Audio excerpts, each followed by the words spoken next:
Third positive நன் other தென் இந்த படத்தோட hero Ajith sir தான். அவர் ஸ்லோ மோஷன் வாக் சூப்பரா இருக்கும்.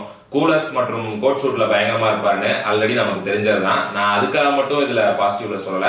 குறிப்பா வாலி, அப்புறம் காதல் மன்னன், இந்த மாதிரி விண்டேஜ் ஏகே சாரை பாத்தீங்க அப்படின்னு சொன்னா கியூட்டா ரொமான்டிக்கா அந்த காலத்து படங்கள்ல நிறைய பண்ணிருப்பாரு.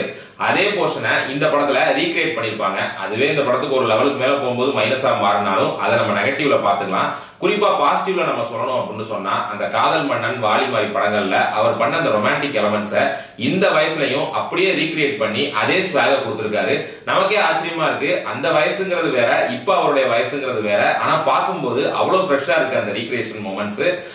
வயசானாலும் இந்த லைன் இஸ் ஆல்வேஸ் லைன் தானே. தளபதி டைலாகோ பரவாயில்ல, இவருக்கு சூட் ஆகுது. ஃபோர்த் பாசிட்டிவ் இந்த படத்தோட டூரேஷன் தான். கரெக்டா இந்த படம் 2.25 மணி நேரம் தான். அதுல ஃபர்ஸ்ட் ஹாஃபும் கொஞ்சம் ஸ்பீடா தான் போகுது.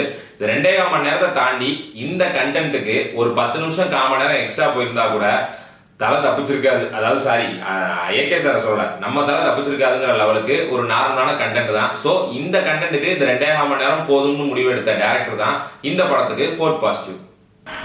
First negative